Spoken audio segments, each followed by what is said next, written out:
I wasn't supposed to be behind O'Malley's bar that night. I wasn't even supposed to be anywhere near downtown after midnight. But life has this strange way of pushing you exactly where you're not meant to be. And that's how I ended up standing in the narrow alley behind the bar, staring at a woman I'd only seen in passing, watching her fall apart in a way that made my chest tighten. Her name was Marissa Hale, though at that moment I didn't know it yet. I only knew her as the woman who sat alone at the corner table every Thursday, the one who carried herself with the kind of quiet confidence that made everyone look twice. In a town as small as Brookhaven, anonymity is impossible, but somehow she wore her mystery like armor. And that night, her armor was cracked wide open. She didn't notice me at first. She was leaning against the brick wall, shoulders trembling, one hand pressed to her mouth to keep the sobs quiet. Her other hand held a set of car keys. She was squeezing them so tightly I could hear the metal creak. I should have walked away. I should have pretended I didn't see anything. I was 24, barely figuring out my own life, and she looked like someone who'd lived 3 versions of hers. But there was something about the way she was breaking, too silently, too carefully, that made something inside me shift. "Hey, are you okay?" I asked. She jerked, startled, wiping at her face like she could erase the evidence. When she finally looked at me, her eyes were red but sharp, guarded, like she was trying to calculate whether I was a threat or just stupid. "Do I look okay?" she asked, voice raw. "Honestly, no." She looked like a storm pretending to be human. But I didn't say that. You seem like you could use a minute. I can leave if you want." For a second, I thought she'd snap at me. Instead, she let out this exhausted, humorless laugh. "Everyone in this town thinks they know me," she said bitterly.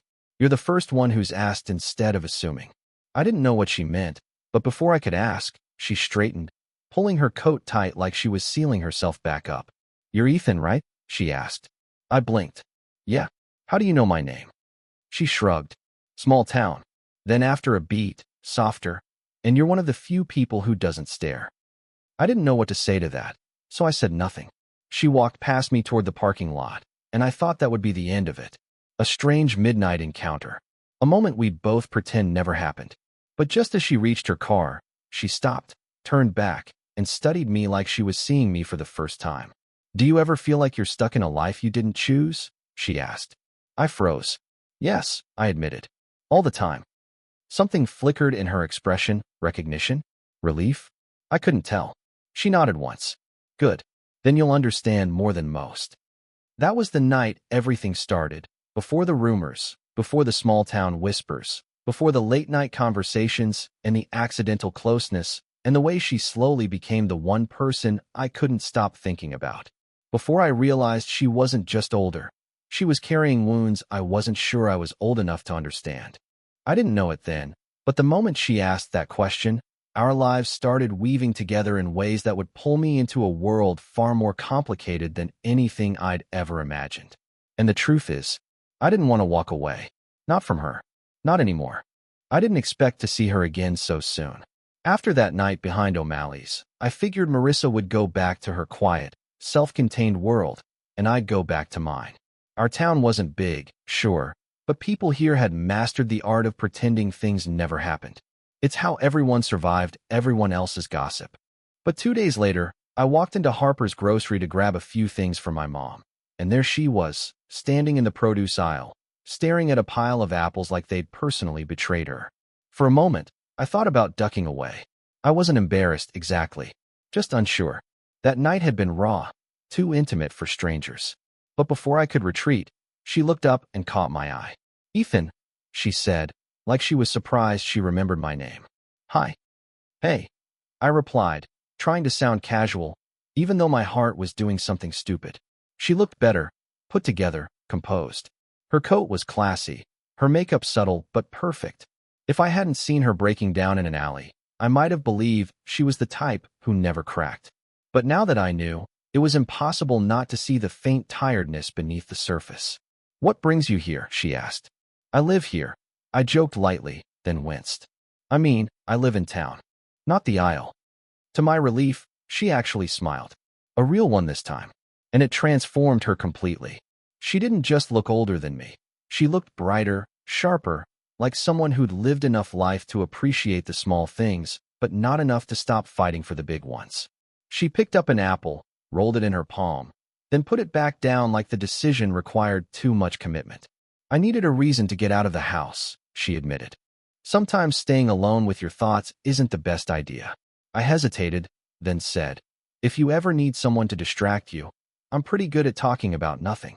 She raised an eyebrow. Are you trying to flirt with me, Ethan? I felt my face heat. No. I mean, maybe? I don't know. I'm trying to be nice. She laughed, soft and unexpected. Relax. I'm not offended. We ended up walking through the store together, talking about nothing and everything. The weather, the terrible town council, the old bakery that closed too soon. It was easy, weirdly easy. She didn't treat me like a kid, and I didn't talk to her like she was some untouchable older woman. But every so often, she'd go quiet in the middle of a sentence, like something heavy pulled her mind somewhere far away. I didn't push. Not yet. As we reached the checkout, she paused. You want to grab a coffee? She asked suddenly. I swear my brain short-circuited. Yeah, sure. I'd like that. We walked down the street to Hazel's Cafe, the little place that smelled like cinnamon and burnt espresso. The kind of place that never changed, no matter how many years passed. We sat near the window, and for the first time, she looked at me like she was studying me. Not politely, not cautiously, but genuinely trying to understand something about me. You're young, she said bluntly. I'm 24, I said. Not 12. She sipped her coffee. Still young. And you're older? Her lips twitched. Nice save. We both knew the age gap was there. Big enough for people in town to talk. Small enough to not make it impossible. But something about the way she looked at me made the numbers feel irrelevant. After a long pause, she said softly, I didn't mean what I said the other night. Which part? That no one ever asks how I am. You did, and I haven't forgotten that. She didn't go into details. She didn't explain the tears or the pain or why she'd been alone behind the bar. She just held my gaze for a few seconds too long. Thank you, she finished.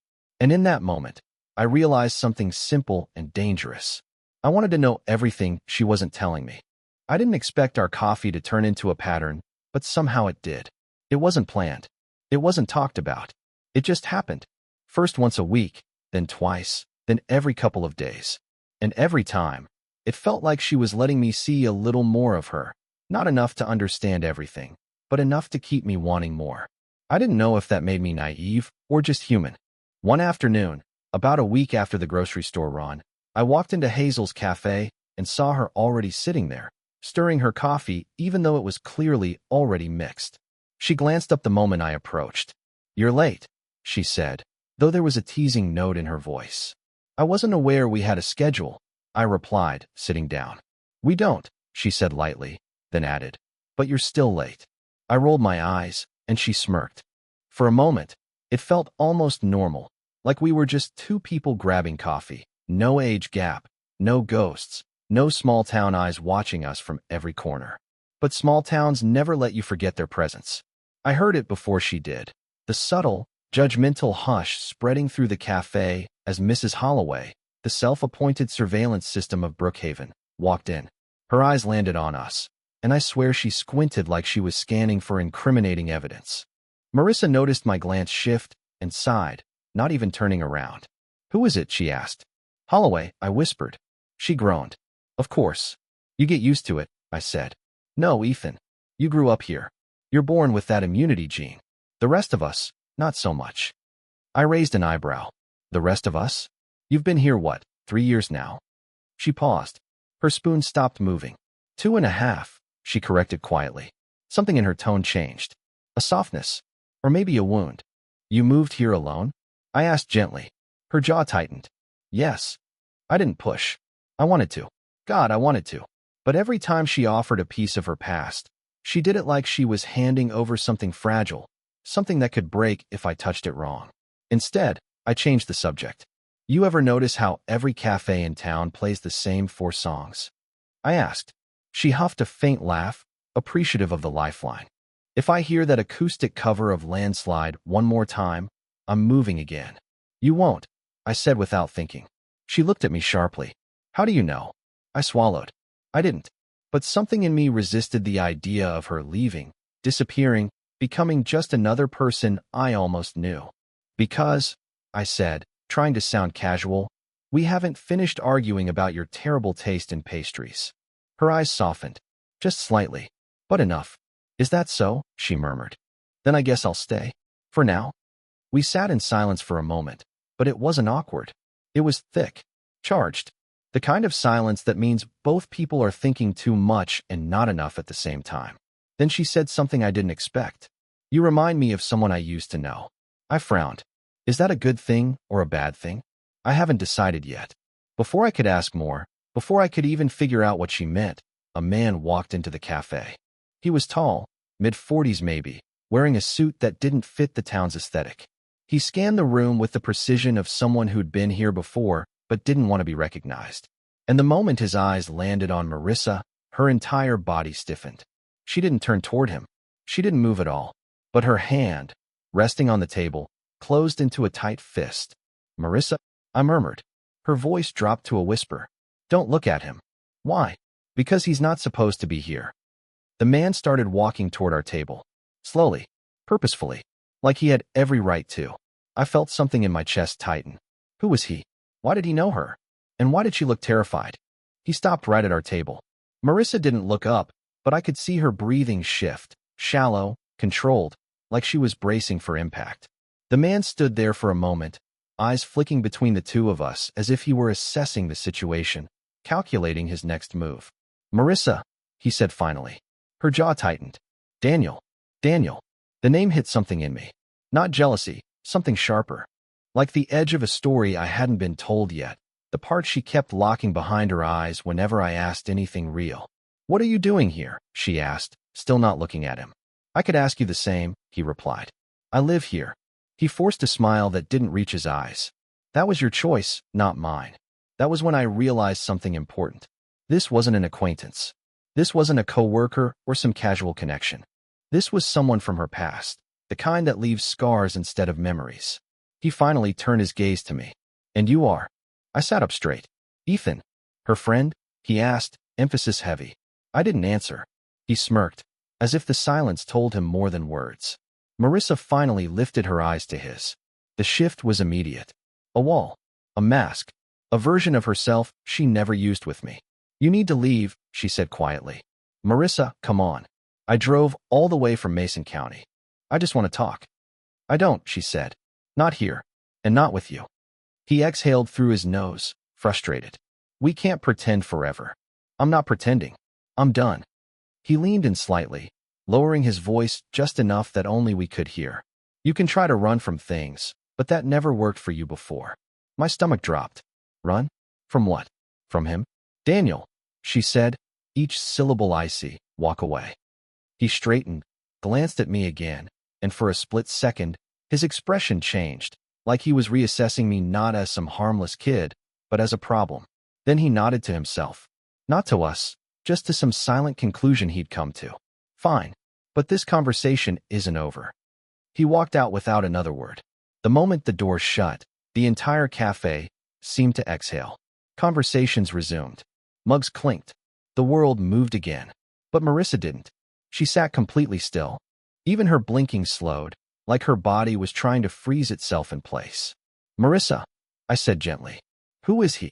She didn't answer right away. When she finally spoke, her voice was paper thin. Someone I don't owe anything to anymore. That's not an answer. It's the only one you're getting right now. She stood abruptly. Too abruptly. Her chair scraped loud against the floor.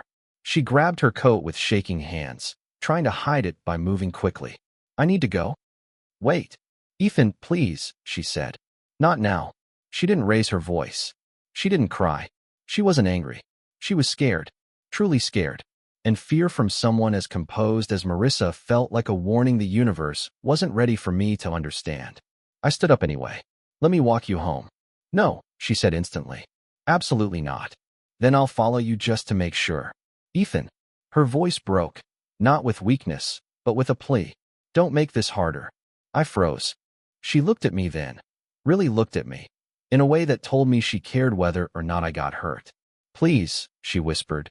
Just give me tonight. And then she walked out, leaving me standing in the middle of Hazel's cafe with too many questions and no answers. The barista, an older guy who'd known me since I was a kid, approached slowly. You okay, kid? He asked. I didn't know how to answer, because everything inside me was telling me the same thing. Whatever Marissa was running from wasn't done running after her. I barely slept that night. Every time I closed my eyes, I saw the look on her face, the fear she tried so hard to hide, the way her voice trembled when she said, "Give me tonight."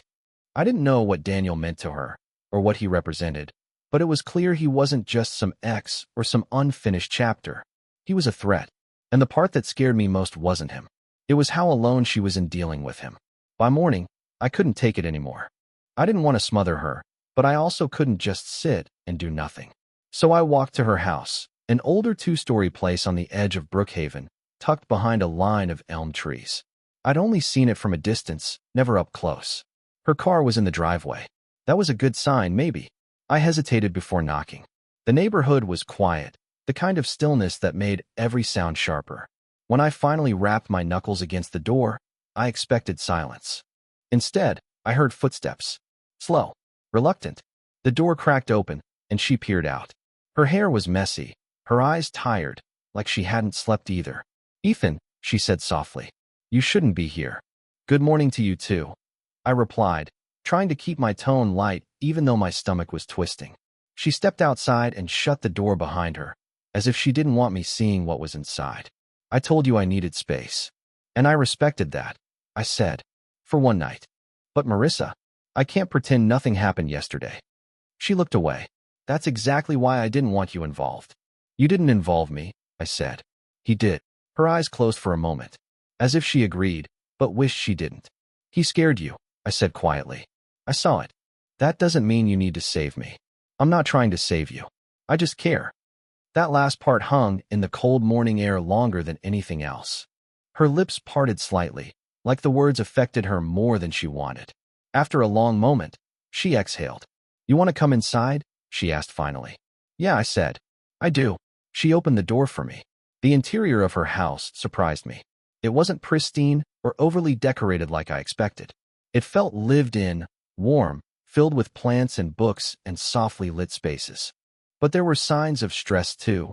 Mail scattered across the counter, an untouched mug of coffee sitting cold by the sink, a blanket crumpled on the couch like she'd slept there. She sat down, pulling her knees close, almost defensive. "I know you want answers," she said quietly, "but I need you to understand something before I tell you anything." "Okay." She hesitated, then, "What I'm about to tell you isn't easy, and I'm not proud of all of it." I nodded. "I'm not here to judge you." Her eyes lifted to mine, searching, vulnerable in a way I hadn't seen before. "I met Daniel when I was 27, she began. "He wasn't always like that. Or maybe he was and I didn't see it. I wanted to believe in someone so badly that I ignored every red flag." She rubbed her hands together, restless. "We were together for almost 4 years. And in that time, he controlled everything. My money, my decisions, even the people I talked to. He wasn't violent. Not in the obvious way. But he knew how to make me feel small, guilty, dependent." I clenched my jaw. It was worse than I imagined. "When I finally left," she continued, "he didn't take it well. Followed me for months. Showed up at my job, my apartment, my family's house. I thought moving here would put enough distance between us. But it didn't," I said quietly. "No," she whispered. "It didn't." The room fell silent. Then she looked at me, voice barely audible. "I didn't want you pulled into this. You're young. You shouldn't have to deal with someone else's past ruining your life." I leaned forward. "Marissa, it's not ruining my life." She shook her head. "You don't understand what he's capable of." "Then help me understand." For the first time since yesterday, her eyes softened, not with fear, but with something like trust. And maybe it was stupid. Maybe it was reckless. But in that moment, I knew one thing with absolute clarity. I wasn't going anywhere. She didn't answer me right away. Instead, she stood up and walked toward the window, pulling the curtains back just enough to look outside. Her movements were slow, cautious, like someone who'd lived too long expecting shadows to follow her. "I hate this," she said quietly. "I hate that after all this time, one man can still make me feel like I'm back in that apartment, waiting for something to go wrong." I stepped closer but didn't touch her. Not yet. I didn't want to crowd her. "You're not alone now," I said. She let the curtain fall back into place. "You keep saying that." "Because it's true." She turned then, arms crossed. A defensive posture. A practice shield. You don't know what happens when he gets obsessed with something or someone. I'm not afraid of him. You should be, she said sharply. I don't say that to scare you. I say it because I know him. Daniel doesn't let things go. He makes everything personal. I swallowed hard. She wasn't exaggerating. She wasn't being dramatic. She was warning me. What happens now? I asked. She exhaled, walking toward the living room and sinking onto the couch. I don't know, she said.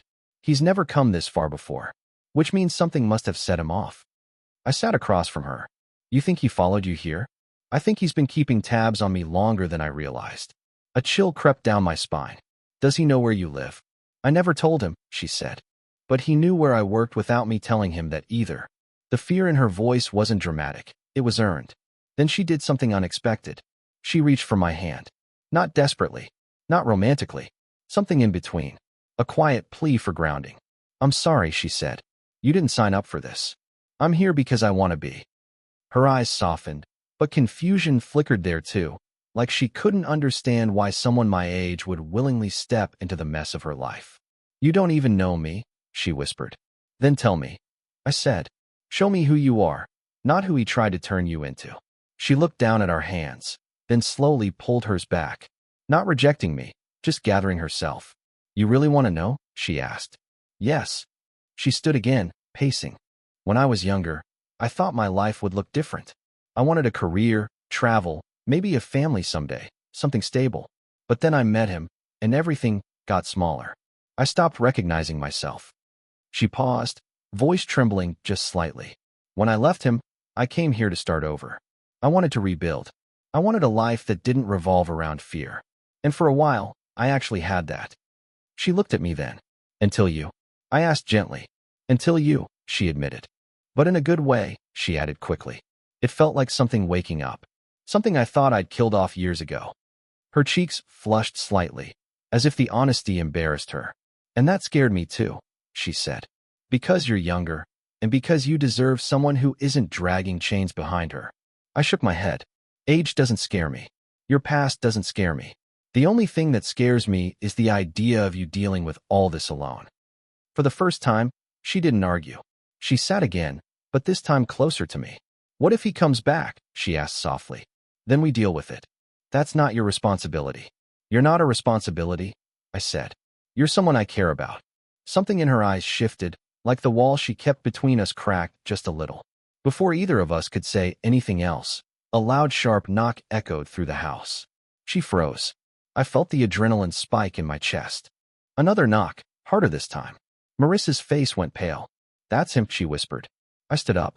Ethan, don't, she hissed, grabbing my wrist. You don't know what. The knocking turned into pounding.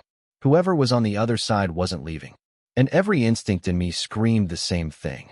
This wasn't just a past problem anymore. It was here, on her doorstep. Now, I didn't sleep that night. Every time I closed my eyes, I saw her face right before she walked away from me in that parking lot. Calm, collected, unreadable. Like she had already accepted something I was only just learning to face. By morning, the silence between us felt heavier than any argument. No texts, no calls, nothing. I spent the day pacing around my apartment, trying to convince myself that giving her space was the smart move. Mature, respectful.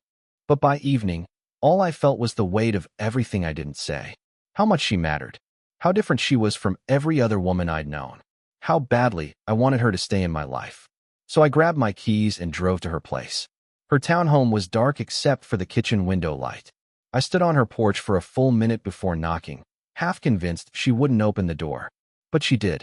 And she looked exhausted, hair tied up, oversized sweater, no makeup, eyes slightly red like she'd either been crying or not sleeping. Evan, she said softly. Like my name didn't hurt, but it might. Can we talk? I asked. She hesitated. But then she stepped aside. I walked in and immediately noticed the pile of case files on her kitchen counter. She'd been drowning herself in work again, her favorite escape hatch. She leaned on the counter, arms crossed. So what is it? I didn't plan what to say. I just spoke. I'm not scared of you, I said. Or your age. Or the fact that you've lived more life than me. I'm scared of losing you. Her eyes flicked away, a tiny tell she always had when she didn't want me to see she was affected. Evan, I don't want to be something that holds you back, she whispered. You're at an age where everything changes so fast. I don't want you to wake up one day and feel like you missed a whole part of your life because of me. You're not holding me back, I said. You're the only part that feels real. She exhaled shakily. You say that now. I'll say it next year, too, I answered. And the year after that. For the first time all day, she actually met my eyes. And then she said something I didn't expect. I'm scared, too. I stepped closer. Not too close, just enough to show I was there, steady. What are you scared of? I asked. That I'll let myself fall for you, and you'll change your mind, she whispered. That I'll look stupid for believing someone 10 years younger than me actually understands what he wants. I swallowed hard. Then let me prove it. Her lips parted, but before she could answer, her phone buzzed loudly on the countertop. She glanced at it, frowned, then answered. Hello, I'm on my way. She hung up and grabbed her coat. Emergency call? I asked. Yeah, she said. They need me at the station. There was no time to finish the conversation. No resolution. No reassurance. Just urgency and her slipping into detective mode. But right before she walked out the door, she paused. Evan. Yeah. I didn't ask you to leave. It was small, barely a sentence, but it was the closest thing to an invitation back into her life that I could have hoped for. She left, and I sat on her couch waiting, trying not to overthink it. Hours passed. Midnight. Then 1 a.m. Every creak in the hallway made me sit up. When she finally came home close to 2, she looked drained, but relieved. It's been a night, she sighed. Tell me about it. I asked gently. She hesitated, then sat beside me. Not just beside me, close. Only if you stay, she said quietly. I nodded. I'm not going anywhere. And for the first time in days, she leaned into me, slow, deliberate, like she was choosing it piece by piece. Her head rested on my shoulder. I didn't move, didn't speak, because in that moment, her choosing to let me stay meant more than anything either of us could have said. Things had started to settle into a rhythm between me and Clara, but life in our small town never really let you get too comfortable. That week, I had to cover extra shifts at the bookstore because my manager was sick, and Clara had her own whirlwind of client meetings for her interior design projects. Despite our busy schedules, we still made time for each other, though it was more like stolen moments. A quick coffee at the local diner, texting little updates throughout the day, a shared laugh over a silly meme she sent me. One evening, after a particularly grueling day, I decided to surprise her. I picked up her favorite Thai takeout and drove to her apartment. When she opened the door, her face lit up in a way that made my chest tighten. You didn't have to do that, she said, though her smile gave her away. I shrugged, trying to play it cool, but my own nerves betrayed me. We ate in the living room, just sitting on the couch, sharing noodles and making dumb jokes. The city lights outside her window painted stripes across her face, and I couldn't help but stare. You look tired, I said softly. She leaned back against me, resting her head on my shoulder. I am, she admitted, but being with you makes it better. It felt like a breakthrough moment. I wanted to say something profound, but instead, I just hugged her tighter. There was a depth to her that always kept me slightly off balance. She'd lived through so much, and yet here she was, letting me into her world.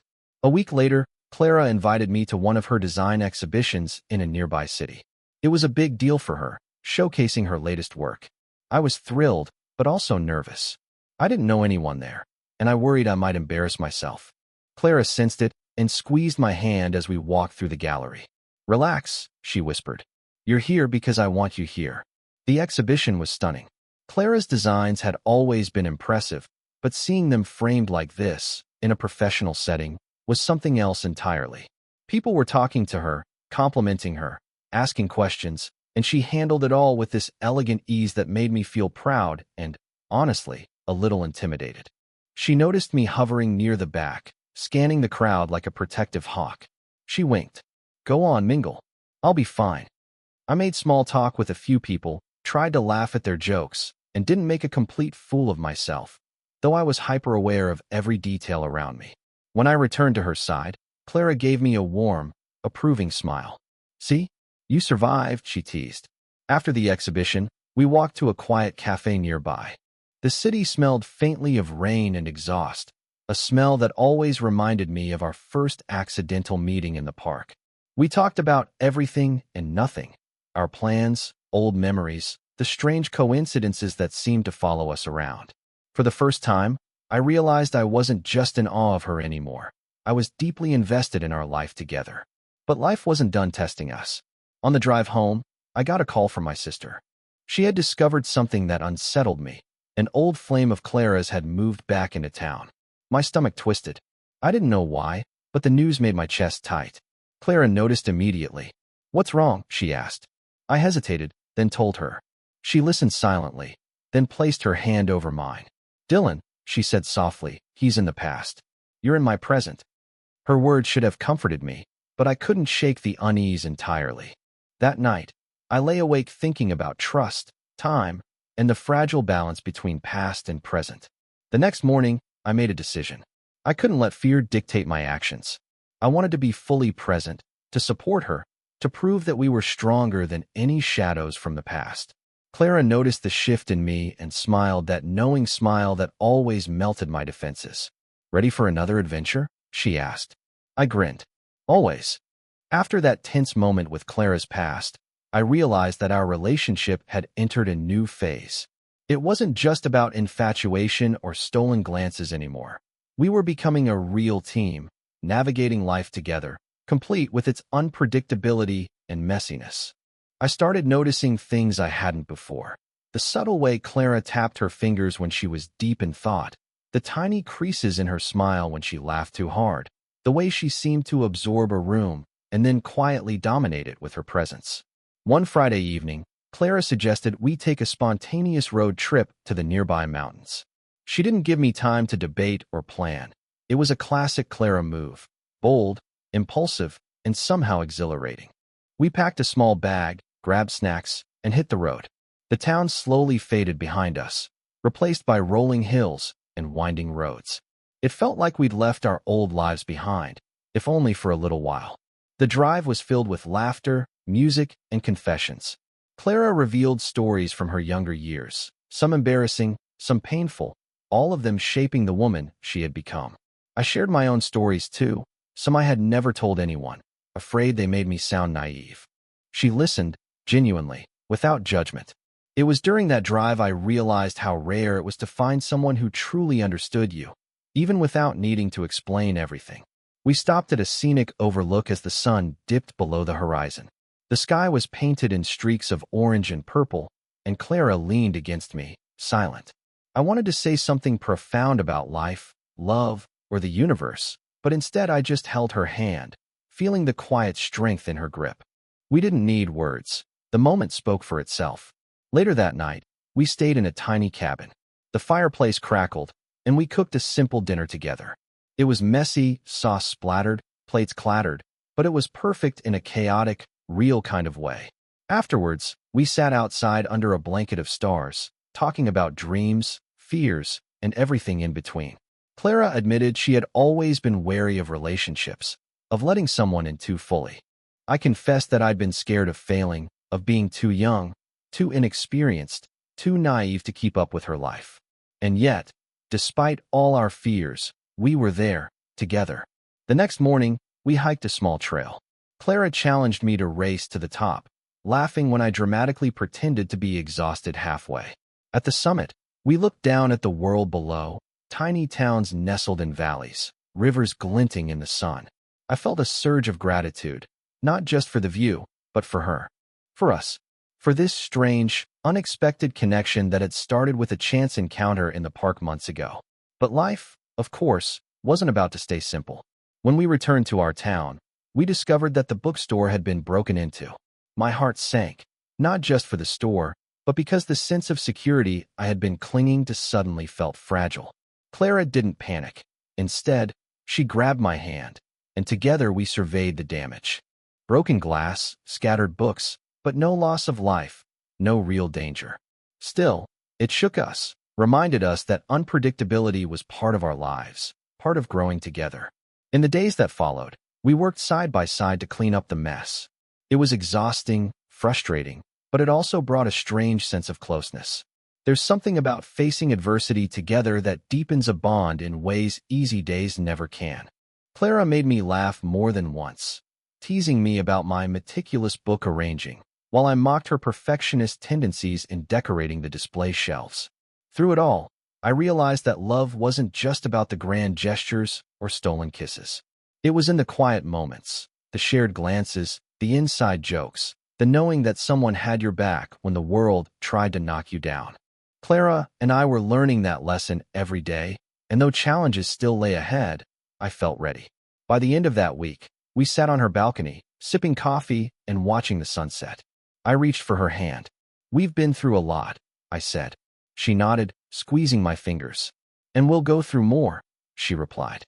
"But together," I smiled, thinking about how far we'd come, and for the first time in a long while, I truly believed it. Whatever came next, we'd face it side by side. Life after that turbulent week felt different.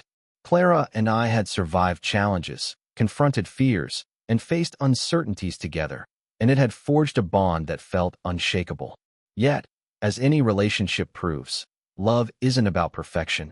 It's about navigating the messy, unpredictable currents of life with someone who refuses to let go. One chilly morning, Clara suggested we take a walk along the river that ran through town. The water shimmered under the early sunlight, and the trees were beginning to shed their golden leaves. I noticed how calm she seemed, how natural our connection had become. We walked in silence for a while, letting the crisp air and the sound of rushing water fill the space between us. Then she spoke, softly. "You know, Dylan," she said, "I never expected someone like you to come into my life." I chuckled, brushing a leaf from her coat. "What do you mean?" She glanced at me, her eyes reflecting the morning light. "Someone who's patient. Someone who sees me. Not just the work, the facade, or the experiences I carry, but me." Her voice caught slightly, and I squeezed her hand. "You make it easy to trust again." Her words hit me harder than I expected.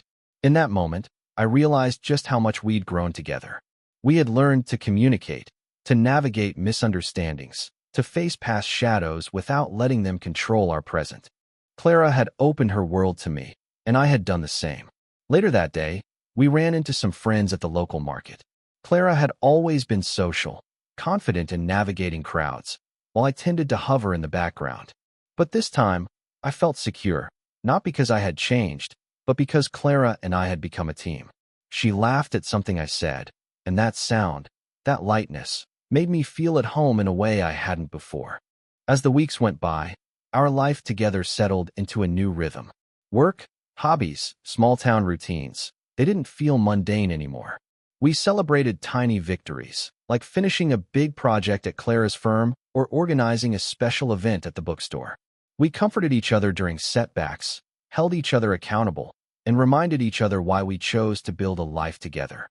One night, as we cooked dinner in her apartment, she suddenly paused.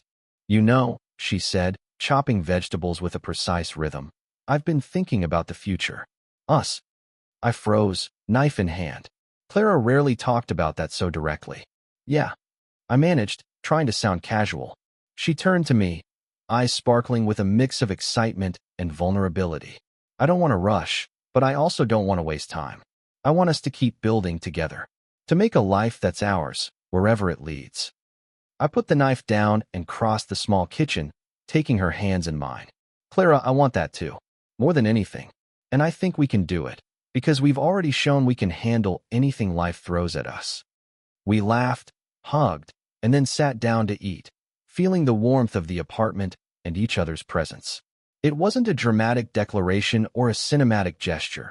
It was real, grounded, a promise wrapped in the comfort of ordinary life. Months passed, and we faced more challenges, financial hiccups, old acquaintances stirring up complications, the ever-present chaos of small-town life. But each obstacle only reinforced the trust and love we had nurtured. Every day, we discovered something new about each other, something worth holding on to. One quiet evening, Clara and I sat on the rooftop of her building, looking at the stars. The town sprawled below us, quiet and familiar.